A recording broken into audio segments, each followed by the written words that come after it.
Welcome, everyone. I am John Ryan, your host of the SportsMemo TV NBA Triple Double Show for Friday, March 25th, 2022. And on Monday, Wednesdays, and Fridays, I'm always joined by my ever-popular professional sports veteran and good friend and pal, Ronald Cabang. Welcome to the show, Ronald. And, we've been doing very well with our picks, and especially with some of the prop bets that KB has been giving out. Mm-hmm. And, of course, we don't win them all, but, we've been rolling pretty good.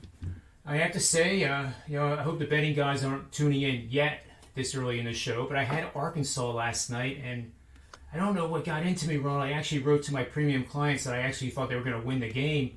I sent it out, and I go, what are you doing? They're 9.5-point dogs to Gonzaga. I mean, I almost felt like I should have retracted it, but from what I heard, Arkansas won. Yeah. So, how are you been doing? Yeah, doing well. NBA, like the last week or so, been pretty flat. Most days positive. Yesterday, I went 1-3 instead of 3-1, which I should have. I put a tweet out yesterday, thinking, saying that NBA has been troublesome just because of all the late injuries and all the late line movements, specifically yesterday. So I got hit with that yesterday, but going back, I'm thinking positive here, hoping we get back on the green side. It's very good stuff. Let's get started on our three games today. And with all due respect to the listeners, we're going to try to add some prop bets, but let it be noted that we don't put ourselves in the same level as KB and his prop bets. But we'll throw some in there just for food and thought, if nothing else. So here we go with the first matchup, and that's the Washington Wizards against the Detroit Pistons. This game is opened with Detroit as a rare home favorite of 3.5 points, but for good reason since they're going up against the Wizards. And 76% of the bets so far, Ronald, are on Detroit. The total is 218.5 opening, and it's already at 221, and it's probably going to go higher because simply without getting any analytical details together, Washington has stopped playing defense. So take it away and tell us where you think the best bet is for this matchup. Yeah, for this game specifically, I'm leaning towards the Pistons and the over. The Wizards, I think Kuzma is a game time decision. They've lost 8 of the last 9. They're playing the second game of back-to-back road games and the last of a 3-game road trip. And then on the Pistons sides, I think the only key player that might be out is Diallo. And they've been playing up really well lately, especially against the spread. 13-1-2 against the spread last 16 games, and really it has to do with their defense. If we look at current form, their Pistons defense is 4th in defensive rating last 5 games. Wizards are 22nd. So like you said, Wizards aren't pling any defense right now. The Wizards are also 26th in net rating at minus 9.2, while the Pistons are sitting at plus 4.4. I think just overall the Pistons are playing well on both sides of the ball, both defensively and offensively, because even their shooting has stepped up. They're in the top half of the league last 5 games in effective field goal percentage and true shooting percentage. And when it comes to like trends and things like that, Wizards 9-2 to the over in second game of back-to-backs, 5-9-1 against the spread, 9-5-1 to the over when more rested, 6-2 to the over when following a double-digit win. So they came off of that. Pistons, they've only been home favorites in conference games twice this season. They beat the Magic twice here, and this is going to be the third game that this is going to happen. So maybe they go 3-0 here, 3-1-1 to the over after scoring 120 plus points in a game. So they follow up a good offensive performance with another one. To me here, most signs are pointing to the Pistons and the over. So those are my leans for this game. And I share those thoughts too. My leans are definitely the Pistons and the over. And with the over, I started looking at some prop bets, and Detroit it was on the radar here, and Jeremy Grant is one that I like with points and assists. He's 22.5 at FanDuel, minus 110. But I have a question for you, Ronald. Isaiah Stewart is a pretty solid player in his own right. He's just on a pretty bad team. He's listed points and assists, 10.5 minus 104, but he's better known for his rebounding. That's 18.5 minus 113 at FanDuel. Which one, if any of those two, do you prefer? Yeah, I think that's to me that's a tough call. It seems like it's like spot on at the 18 and a half. I think last time they played each other, he went 9-9 on rebounds and assists, so that's 18, and then he was 9-1 with points and sorry, 9-9 with points and rebounds, and then 9-1 with points and assists. So that this seems kind of spot on to me. But he has been rebounding the ball pretty well lately, double digits the last 4 games, but not not passing out any assists. I mean, I think he has a total of 3 assists in the last 6 games he's played. So if it was up to me, it would probably be the points and rebounds as the better play here. All right, fair enough. That's what we'll go with for the lean here, and then we'll do our best bets at the end of the show. Let's move on to the next game, and it wouldn't be a show anymore if it didn't include the Lakers or the Sixers, and the Lakers aren't playing tonight, so we're going to have the Sixers on here. And of course, I say that, in a funny way. The Sixers are playing very, very well right now. They are, let me get the stats here, Ronald, real quick, and those stats are with the Sixers receiving 65% of the bets right now. They're favored by 5 in LA against the LA Clippers. They're coming off a 5-point win against the Lakers, which they failed to cover the spread, but they did go over the total, which was one of our show best bets from Wednesday, so that one came through for people. The Clippers are really trying to get the best possible seed, let alone get into the Western Conference playoffs. They're 2 games under 500. They're 20-15 at home. But the Sixers have been extraordinarily good on the road this year, just as they were last year at home. Inexplicably, they were 24-11 on the road, or 19-14 with 2 pushes against the spread in those road games. Does a 5-point line for the Sixers seem to be a little cheap to you, Ronald, or is it the other way around?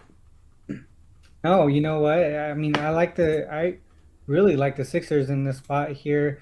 I don't think the Clippers are a good team offensively. I don't think they match up well with the Sixers team here.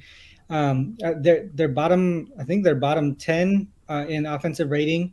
Last 5 games, current form, true shooting percentage, effective field goal percentage. I believe they're bottom 5. They don't shoot the ball well, especially with obviously they've been missing Kawhi. They've been missing Paul George, Powell, and I think Covington's going to be a game time decision today. They're on a 4 game losing streak. I know they're rested. They haven't played since Tuesday, but as a rested team, they actually haven't been performing well. I think what they do here is the books they just adjust more than they should when they see the Clippers being rested, because they're only 4-13 against the spread when they're the more rested team. 2-9 against the spread with at least 2 days of rest. I mean, those are really ugly looking ATS stats there for the Clippers. On the Sixers side, they're fully healthy. They're on a 2 game winning streak. I know this is a second of a 3 game West Coast trip, but they were already in LA. They played the Lakers, so it's not like they had to travel or anything like that. The one thing that I'm looking at that is a negative is they have the Suns and the Bucks up next, so that could be a look ahead spot here. But they're 6-2 straight up, 5-2 against the spread on the road against Western Conference teams here. And if you take a deeper dive into that, if it's against a team with a record of 500 or less, they're 4-0 straight up and 3-1 against the spread with an average margin of +10. They're also 10-5 against the spread average after a previous matchup loss. So that the Clippers took care of the Sixers in their previous game. I don't think he was by much, if I remember correctly. But this is a revenge spot here for the Sixers, and to me, all signs are pointing to the Sixers in this one. I just don't think the Clippers can match up with the Sixers offensively at all.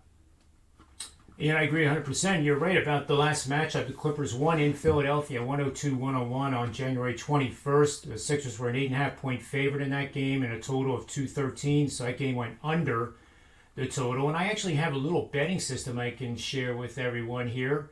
And this system supports the Sixers, and it is as follows, where you're going to play on road favorites of 3.5 to 9.5 points, revenging a loss where the opponent scored 100 or more points, and coming off a road game where both teams scored 100 or more points. And this has been a 25-year system, hitting 62% winners on a 122-73 record.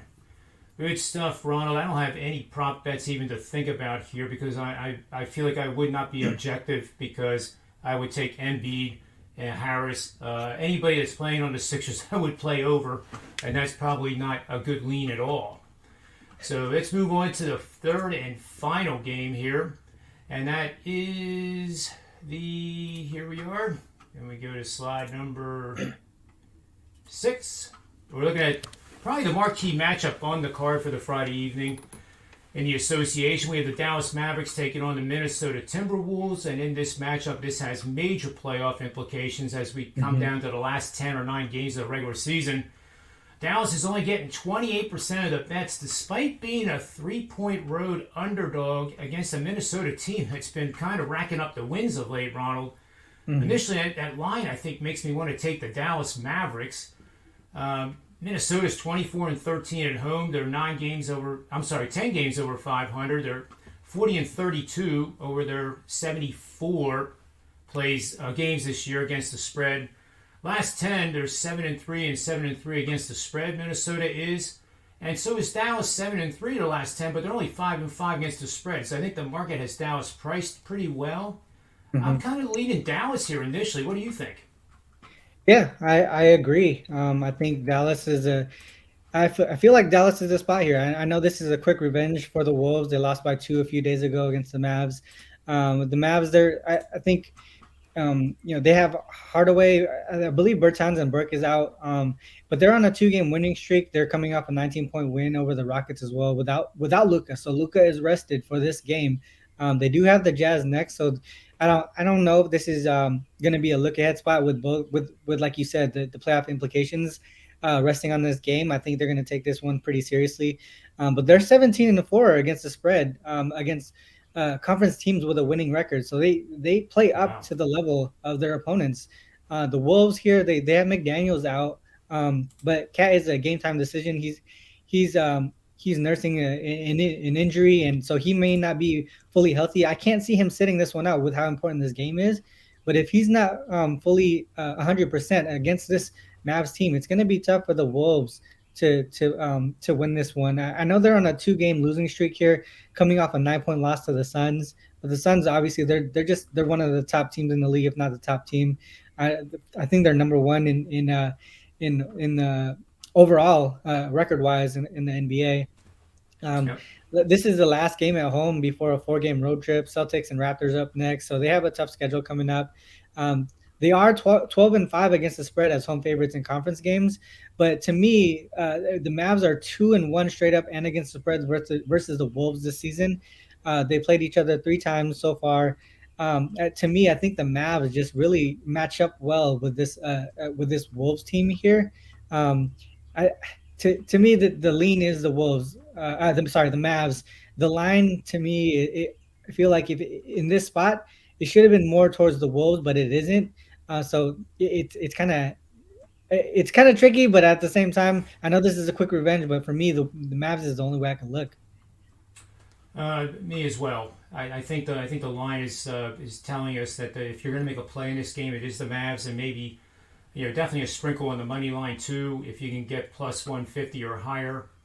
And that's really all I have. You covered everything very, very well in that. So let's move on to our best bet segment for the show. And one of these times, Ron, I'm going to go first, but I'm going to let you go first today on Friday. Yeah. So what I talked about was the lean on the Sixers, lean on the Mavs, and then I think Pistons and over. To be honest, I like all of them, but well, we can go with that too. It's It's a democratic show for sure. Yeah, I mean, so I do like the Pistons. I do like the over in that game as well, Mavs and the Sixers. So if you agree with any of those, let's rock with those as our best bets for the show. I actually agree with all 3 of them, and sincerely, they would rank at least 2 of the 3 are going to be 3% plays. And I had to run the rest of my models to see if any of them qualify for 4, but I wouldn't be surprised. It's not a situation where the other team suddenly's going to be appearing on the model. So don't want anybody listening to think that it could flip-flop. But these are 3 solid bets. And then, of course, I will throw in what your suggestion was to do. Isaiah Stewart with points, rebounds, which was over. It was points, rebounds, right? Yes. Yeah, points Those rebounds. are Yeah. the sign between assists and rebounds. So points, rebounds over 18.5 minus 113 at FanDuel. For our player prop bet in honor of our other co-host, KB. Big shout out to him. So that'll bring us to the end of the show, and it's always hard to say goodbye sometimes, but it is what it is. Hope everyone has a great weekend. We appreciate you watching. Make sure you subscribe. Nail the bell. Get notified of every single show we do at SportsMemo TV. And until Monday for the next edition of the NBA Triple Double, remember two things as always. And again, I'm never going to stop repeating this, guys, because I want you to do it. Bet with your head, never over it, and may all the wins be yours. I obviously need a weekend. Everybody have fun. See you later.